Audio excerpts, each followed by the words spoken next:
please stand and join me in reciting the Pledge of Allegiance? I pledge allegiance to the flag of the United States of America and to the republic for which it stands, one nation, under God, indivisible, with liberty and justice for all. Today is Tuesday, April the 19th, 6 o'clock, and this is a regular meeting of the Greensburg Water Board. Have a roll call, Don. Chuck? Yes. Tony? Here. Frank? Here. Don? Here. Alvin Saxon? Absent. The minutes from March's meetings were distributed in your packet. Is there any objections or corrections to those minutes as distributed? Yeah. Not to be accepted in the first line of business, Gunset maintenance agreement, Rick. Evening. As you guys know, we have 3 generators. We have 2 at the water plant, 1 at the main plant, 1 at the groundwater plant, and 1 at the upper reservoir. In the past, we've had Cummins come down and take care of those when it comes time for the oil changes and the coolant flushing and stuff like that, whenever we need batteries. Good for us, bad for Cummins, I guess, but the guy that did all that for 40-some years recently retired and started his own business of taking care of generators. His name's Denzel Cutter. He takes care of all of Rose Acres. He named off a whole bunch of generators that he just started us in January, and he shot us a proposal. And from my understanding, the sewer plant also, Jeff Smith also went with him on. They got 4 generators down there. And according to these prices, he shot us 2011, 2012, 2013 at $750 each year. We get 1 total service on 1 generator every 3rd year. That's how it happens. So every 3rd year, each generator is going to get a complete work of oil change, all that stuff, and visual inspection on the other ones. This right here is about 1/3 of the price of what we was paying him for Cummins. So I told him I'd bring it to the board. Again, this is a guy that he knows what he's doing. He's been doing it for many years. He started his own company, and I think it'd be a good thing for us to have him contracted to take care of our generators. We required to have any kind of certification for labor, things like that. I would imagine, John, that he's going to give us, written documentation after, he does his services, whatever he does to it, what he finds on his visual inspection. So we'll have that documentation. Same thing that Cummins gave us. They always give us an inspection report. But I mean, we don't have to show proof to anybody. No. Is that kind of the program we run before? Get 1 fully serviced and inspect Actually, on the other 2? The program, It's all 3. the program before, we never did actually have a contract with Cummins because it was so expensive. So if something happened, we would visually go out and look at our generators. If we see a little coolant on the floor or something, we could call them up and say, hey, can you come down? They would go through the system, say, hey, it's been so many hours, it's time for an oil change, and that's how we come about it. This way, this guy's going to be down here once a year checking out all the generators, all 3 of them at the same time. We know the maintenance is done.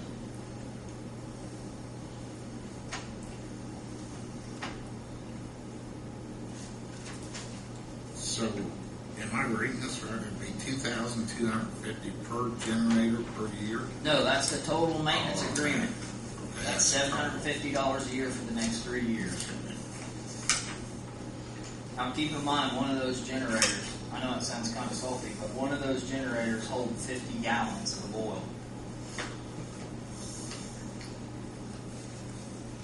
He's licensed and bonded and all that kind of stuff. He can work on all that, or do you know? He's an LLC corporation, so he would have to be.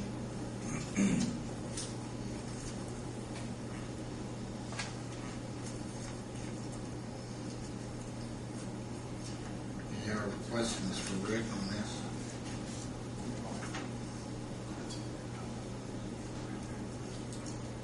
I make the motion that we go with Gunset to do our maintenance on that generator, same as we proposed. I'll second that. Motion been made and seconded. Have a roll call vote. Chuck? Yes. Yes. Brian? Yes. John? Yes. Very good. Thank you. Kind of a peace of mind. Just to let you know, we do run our generators 1 week or 1 time a month. Each one of them, we do a transfer on the transfer switch, so we're running on Gunset power to make sure everything's kosher, just for your information. So we do visually That's all actually keep an eye a on it. load test they can do, but you do that anyway. We do a load test, Yeah, yes, you go ahead and run. once a month. Yep.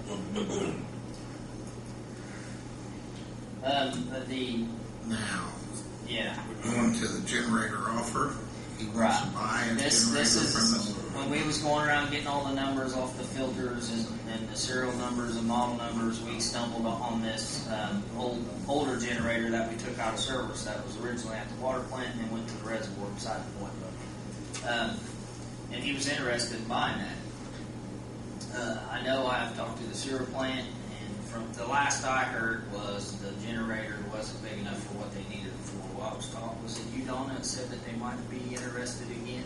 Yeah, they said that this week, just out of the blue, and I didn't realize you were doing this, so I don't remember how it came up to begin with. And it seems like, I mean, the generator has been sitting up there for 2 years. We're trying to find somebody that can do something with it or what have you. But actually, City Hall's looking at it now too. So they're looking at backup power here, and it's 170 kW generator. I don't know what that would run here, and I think the mayor's actually already started on that. So I guess I'm suggesting that we table, that. And I really, and this might be a question for Bryce, I would think the right way to do that, if we was going to sell the generator, would be to Advertise it. advertise it. Depends on the value of it. If it's more than $1,000, there have to be either an auction or a public sale. If it's less than $1,000 in value, you just do something by public sale or else it bids. It would be over that. So if it's over that, you're looking at an auction or a public sale. So I'm guessing, I'm just thinking, maybe we should just hold off until we find out, what the mayor finds out, and I can talk to Jeff a little bit more to sewer plant also. So. Very good.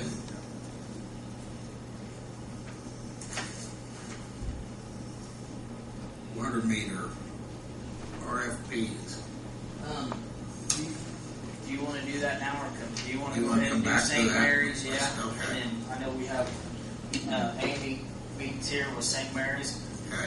What the deal was we requested that St. Mary's ordinance form, they had to run the 12-inch from Millhausen Road, and everybody's aware of where St. Mary's is being built on Millhausen Road, right? Right.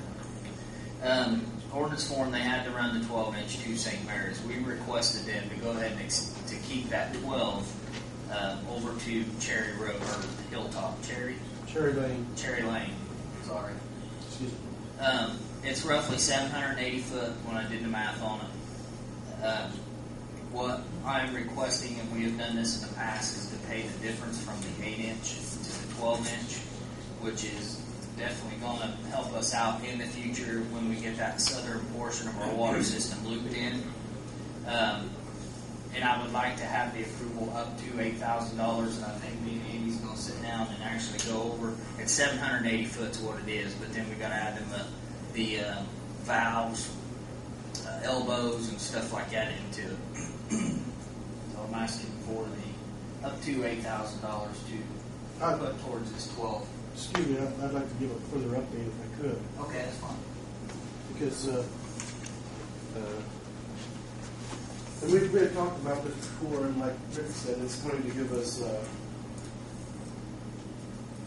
balanced pressures for the city, I think. The thing about it is, we really didn't have to run up that extra 780 feet through there, and we had to 780 feet. We had to purchase an easement through the Beck property in order to do that, and we also had to. It cost us, and the only thing I want to be reimbursed on the actual cost to go through the Beck property by Johanneman. The Beck property easement cost us $4,000, and the putting the line to the back property then was $7,100. That would be over and above what the cost Rick had said. As far as the difference between the 8-inch and the 12-inch line that we're putting in. And I've got documentation if you need to see that. That's the other thing I wanted to mention, make you aware of. So that's another $11,000 you're talking there. Yes. Yes, it was 4,000 and 7,100, so 11,100.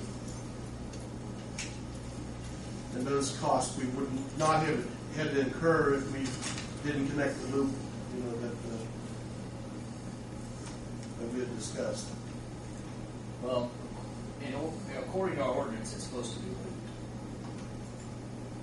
The water line's supposed to be looped. We have that in ordinance. I think what the question is what's the size of it on that second portion? That's 780 foot, right? Would you not aware of the? Have you read the ordinance? I haven't read the ordinance, but I was just going off the conversation that we were having, and you know, I was trying to cover the cost that we had incurred. Is really what I was trying to do. I was just going by what we've done in the past. By the, you know, certain portions of the water line to be upsized that we have to pay the difference. So, and you're asking for the $4,000 on top of that for the easement, right? For the easement to go through the back property, and the cost to put that 12-inch water line through the back property, not continuing on any of our property, because we'll run it on up there. Right. Okay.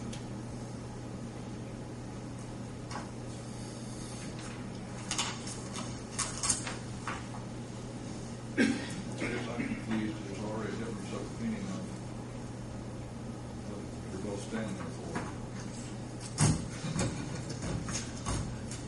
I mean, According you to just our- wanted to get a difference on the upgrade, and now you need more money for an easement we didn't have to use, so I'm a little confused on the whole. Okay, I'm just going by our ordinance. Yeah. And on our ordinance, anything commercial or industrial has to be 12-inch and looped. So with that being said, the 12-inch just has to go to St. Mary's where it's going to be supplying St. Mary's. We requested them to extend that 12-inch on around when they made their tie-in. Okay, so we can eventually get that south system loop. So in the past, we have paid the difference between, you know, the 8-inch, the 12-inch, or 6-inch, 12-inch, whatever it was, for them to do so. I don't think Andy was on the. I don't think he realized that according to our ordinance, it has to be looped anyways. So that easement had to be purchased by St. Mary's to get that water line in there, regardless. Chuck, Yes, please, Gary. this is the first I've heard about the property on the easement. It's first, I didn't know that it's an ordinance that we have to have a system loop. Rick, we're working on a system right now that has not been looped. Where's that? The map we looked at today. That's what we're trying to do. It is looped, but that's looped with a 6-inch, not a 12. That's existing. It That's is in fact in existing. our ordinance form that has to be looped. Yes. That's why the first property has to be purchased. We had that specifically written out, mainly back in 2006. So- Because all the commercial industrial that was going to be coming to town. For the situation we had today, why wasn't that run with 12-inch pipe back then? And we looped? That, Mayor, that's probably been in there. How long has Silvercrest been there? Probably 40 years. I don't know. That isn't black and white, that is ordinance. It has to be looked for commercial use. Yes, sir. And the school is commercial use. I would consider it commercial. I believe that's the tap fees that they have to pay also. I just want to clarify that. Yeah.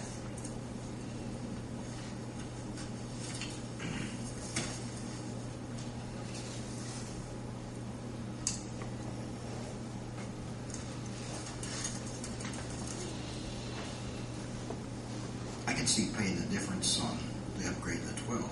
I'm not sure, because I'm not privy to a lot of this, I guess. The extent of our responsibility for paying the under $4,000 fee, is there? We're into that. we really haven't talked about this. And no, we have not done this before, not as far as reimbursing for easement that I'm aware of. I don't know that either.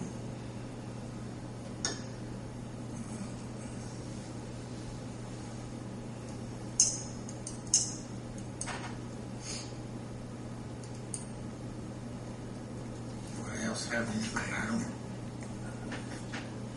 Well, I don't know if you hadn't talked about it, I don't know. Really, I hate to burden that whole bill. I'm not so sure that. No, we can answer. I don't know what else thinks. I mean, I don't know, what were you guys gonna begin with? 'Cause Well, I know when me and Andy we just got talked $11,000 more money we need all of a sudden. and we don't know what 4,000. about. It's about 4,000 more. What was the 7,100? The 7,100 was to take the water line through that property. Now, if it's in the ordinance, and I was unaware of that, but it has to be looped, and that's our responsibility. 7,100 we would have to put in anyway.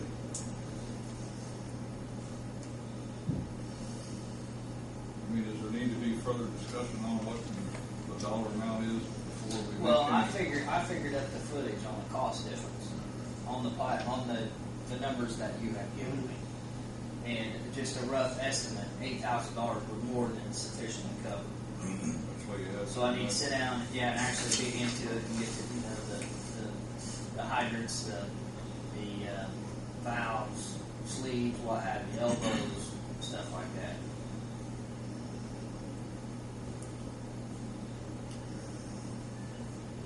So are we grouping this all as the one item now, or are we dealing with the 8,000 potential?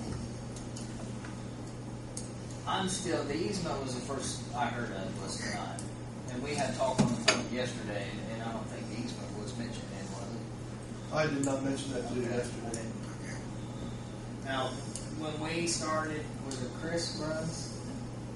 Chris Bruns is who I originally started talking to, and he should have all the information on the water line. He's the one that actually went out there that I was dealing with. I was actually helping St. Mary's and the Becks come together, get them together, explain what, needed to be done with the water to help them get the easement, St. Mary's get the easement. So Chris was aware of, the system had to be looped. And you may not be prepared to make a comment or decision. At this juncture, is your thinking that the city should have responsibility for this? My feeling on it is we should pay the difference between the 8 and the 12 inch Okay. on the 700. But not the easement cost? Correct. Okay. Well, to get things rolling, we need a motion for the 8, like not to exceed 8,000. Right. Does that require a motion to do that? Yeah, I would think so. Okay. I'll motion we do the up to not to exceed 8,000 to cover the cost difference. I'll second that. Motion's been made and seconded. Roll call vote.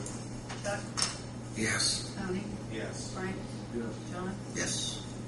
And as far as the easement, make a motion deny paying for the easement since it's in our ordinance that they're responsible for looping the system. Motion on that, do you? If it's in the ordinance that they have to loop, we would have to get the easement regardless of the size of piping that they made. It's a moot point. If just to be safe, if you want to make a motion not to deny the request, but I'm not trying to tell the board how to vote, but you can make a motion. Well, I guess to deny, you would have to make a motion to deny the request. Mr. Chairman, But, yes, if you could, I think what you should do is, Rick, sit down, or myself as well, sit down with Andy and look at the ordinance, and, they deserve to be explained the situation, where it's just not a piece of paper, what the intent of it is. I think we'll do that. okay. Are you acceptable with that, Andy, or? Yeah, that's fine. That's fine. That's acceptable. Okay. So as far as the easement goes, Andy and the mayor and the city get together and look at that ordinance. Yeah, I and can go bring you from a there. copy of it tomorrow, or That's I can fine. drop it off to you. Okay. But as far as upsizing the line, we have no problem with that, so. Very Okay. good. That's all I got. Thank you much. Thank you. Thank you. Thanks. Now, back to the water meters, Gary. We're just going to open the responses that we got. We know these systems have varying capabilities, so we're not going to be reading any prices. We did get some general pricing based on a system that would have 4,500 residential meters. But because the systems have different capacities, some I know are fixed-base systems, which is where we want to end up. One is a migratable from a mobile that we have now to a fixed base. So what we really wanted to do was find out what systems were out there, what capabilities that they had, and also look at pricing. Because we may find a system that we love, but we can't afford. So right now we do have 4 responses to our RFP that went out. We did specify that we would like something that was a mobile system that would be migratable to a fixed base system. Some companies don't offer that, some just offer fixed base. Some didn't offer the mesh network. So we do have some varying capabilities in the systems, but we at least wanted to get these in and put them in the hands of the committee, evaluate the best ones that we had, and then bring those folks in to discuss their systems in more detail.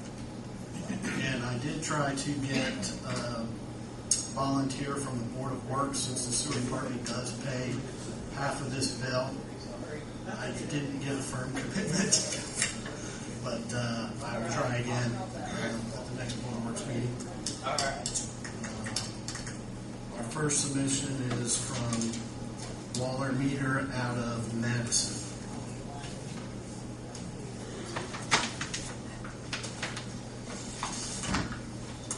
Our second one is from Utility Supply out of Indianapolis.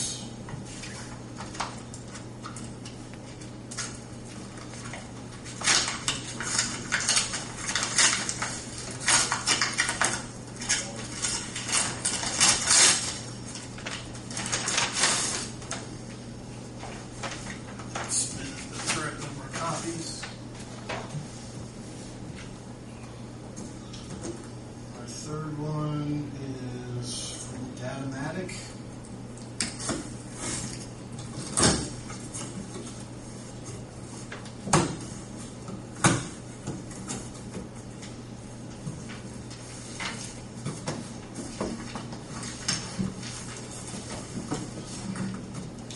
And submitted their 6 copies.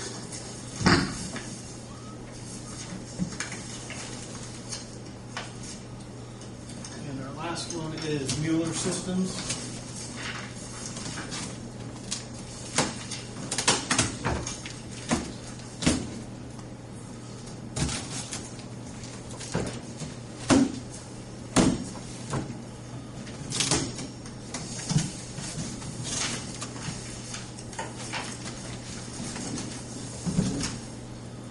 They have submitted their 6 copies.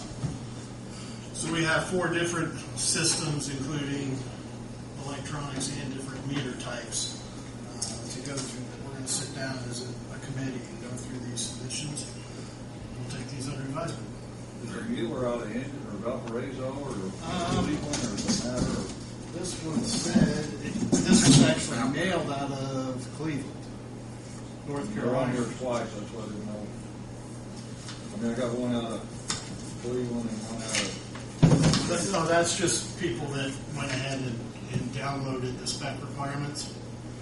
So we had a couple of people that did Datamatic, did it twice. okay. They've been different offices or other people within the same office downloading the information. That's just who downloaded the information off the website. You can see we have at least 2 playing rooms where other people might have gotten the information off the playing room instead of the website. So we've got a little bit of light reading to do. Is okay. Quite a bit of reading to do. It looks like we might carry. All right. Thank you.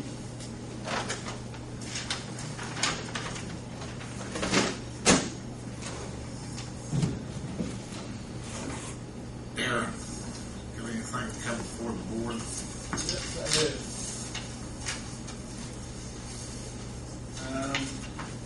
Should have received change order number 1 for Flat Rock Raw Water Line. I'll give a brief description of what that entails. The change order is for an amount of $37,358. It does include, it's basically 3 items. It also includes contract extension time of 73 days, which brings the final completion date to May 6th of this year. The first item is for a credit for the elimination of the granular backfill initial backfill with the use of ductile iron pipe or rigid pipe. The city chose to leave the granular backfill for the vetting initial backfill. Decision was made quite some time ago. We just never processed this change order, so we just waited until we had some items to do. It was for a credit of $84,861. The other 2 items is for additional costs associated with communication, fiber optics, telephone lines along Local 421. A little background there is the drawing showed indicated at least one line along the route between the time that the project was designed, which was in 2007, to when it was actually constructed. Some of the additional communication cables must have put some lines in there for about 10,000 feet of it, and that impacted what happened is it was a narrow right of way to begin with when we were putting our line in, and so they made the right of way a little narrower. It required a lot more hand excavation and a lot slower process. So as a result, the request was for roughly $100,106 so associated with, and that was along that entire route. I think it affected their time frame. They requested also 68-day time extension with that, so it did affect their production rate.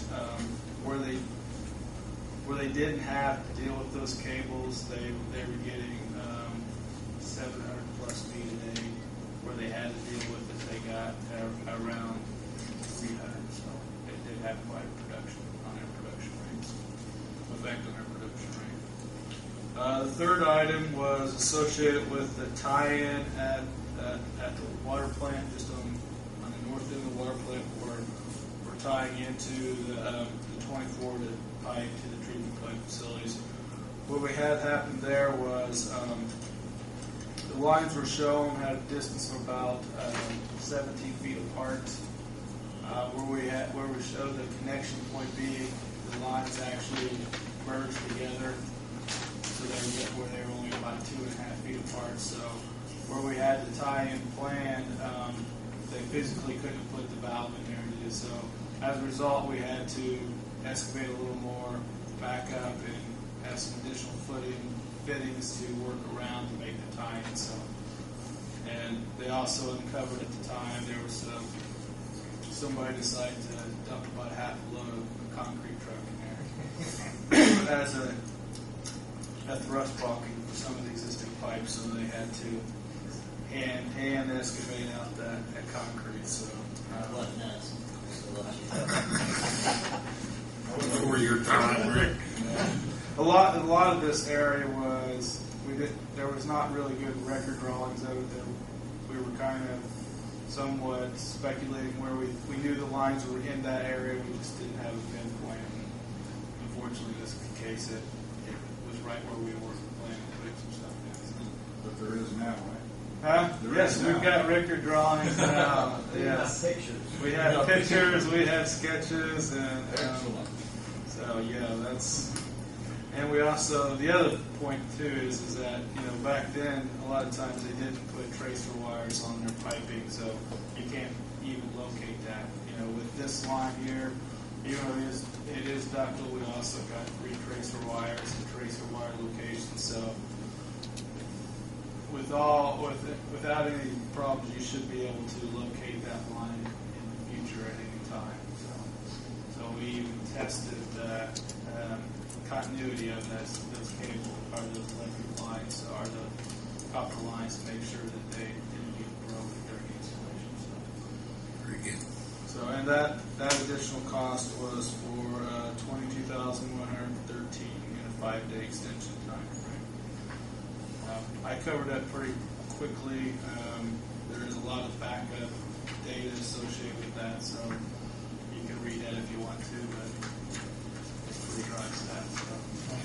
So I guess I'm asking for approval of this change order. Some of the numbers, keep in mind, this is about less than 1% of the total project cost. So we're, from a change order standpoint, that's a real good shape there. I did go back and look at the budgeting for this project. The last known update of the budget we still had reserved $210,143 for construction contingencies to cover any overruns. So we're well under that number at this point, so I think we'll finish well under that point as well. Didn't you say there was a percentage that on a project that big, a change order, didn't you have a figure that? Yeah, usually it's somewhere between 2 and 5%. Yeah, a lot of times when I will estimate projects prior to design, I'll have a contingency of roughly 20%, 25% on planning level. Once we get the thing designed, then that number will drop down to about 10%. Once we receive bids, we'll drop it down to roughly 5%. So that's usually the progression. You know, basically as you start from a planning level to the actual bid documents, your risk or your unknowns become less and less, so therefore your contingency should become less and less as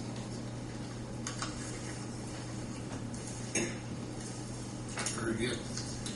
So I guess I just need a motion to approve. Motion to approve. Motion been made and seconded. Roll call vote. Was that John and Frank? Yeah. Okay. John Thank made you. it. Chuck? Yes. Tony? Yes. Frank? Yes. John? Yes. As far as the project goes, it's rapidly wrapping up here. That contractor's pulled off until he gets some really dry weather to do basically restoration work. Hopefully the next 30 days here, they'll be able to get in and do a lot of the restoration work they need to do. Probably next month we'll definitely have substantial completion documents for you to prove, and maybe have final completion documents as well. So, Now the test goes. test went well, so surprisingly well. I don't think they had any problems, so I was pleasantly surprised. I will tell you that next project I do this big, I'm going to write in a requirement that they do some preliminary testing just to make me sleep better, I guess. Thanks, Gary. Gary Lee, evidently he didn't have anything else to come before the board. Does anybody have anything else to come before the board? I do. If I could run through the little financial snapshot I gave you real quick. John had questioned a department, number 84, I believe it was, on the profit and loss last month. That was inventory, or fiscal inventory posting. Love the questions. I thought we're not being able to answer right off the bat. Yeah. That's what that was. And would you like me to go through the report? I know you just got it today. Sure. crazy. I'll just run through the beginning page here. The April board claims that you're signing is in the amount of $62,534.60. The TIF claims, things Darren was just speaking of, is $225,493. We did have a change order that you just passed in the amount of $37,358. March 31st, TIF loan number 5 was awarded and deposited into the bank account. And of that money that was deposited, Rick had requested $348,823 for Freeland Road water main extension. It's a 12-inch line. That's about all I know. He would know all the details on that. So sometime in the near future, we'll get started on that, and it'll be funded through the Honda TIF money. Passing on down through here, since I didn't have financials for like January and February, I kind of included them all on this snapshot with the beginning balance in January, your receipts and disbursements, and the ending balance of March 31st. Out of those months, we were able to transfer a total of $156,425.29 to the funds 904, 905, and 907, which is a big positive. If you notice in yellow too, I transferred a little bit too much. I transferred $15,000 too much hurriedly. So at the end, if you notice up again on Fund 901, $284,151.57 was the operating balance. It should be $300,000. It's okay. I didn't bother transferring any money. I'll wait to see what the end of April looks like. And if it's below $300,000, I will move money from computers that are back up there. I was in a hurry trying to get things balanced out. The next page just shows the Honda TIF phone number 4, the different projects that we have, the amount paid, the balances for both water and wastewater. The next page is the loan 5 that I've spoken of previously, and the same, the beginning balances, the amounts paid, and the balances. The only one that you guys will deal with is the water project with the 12-inch line. The next page is the profit and loss recap, and it shows the amount that I transferred too much as being in the red. Not so much in the red, just at a loss. A difference of $15,848 on the cash operating balance versus requirement. But as far as the profit, it showed $41,664.15. So right now, everything is going well. I'm curious to see how April's financials go because of estimating so much over the winter months. It's not a true. The expenses are, but the income is not. So we'll see how the next one goes. And the last page is just the finished water, which as far as the percentage on the billing, it's hard to say as well because of the estimating. It showed 68%. We did have a lot of leaks and everything else that wasn't of us, but curious to see how the next months go. And that is it. That's it. Thanks, Just Alan. short and sweet and and that is all I have. Any questions from those? Yes, Rick. I did want to let you know, I know we had talked about having that logged up there. I did get a hold of, I did contact DNR, our rep that takes care of this area. He was booked up for 4 or 5 weeks out. We have a meeting up there tomorrow morning at 9 a.m. just to walk that property. So next month I'll have more of an update for you. So wear your boots. Yeah. I'll wear my boots. Thanks, Rick.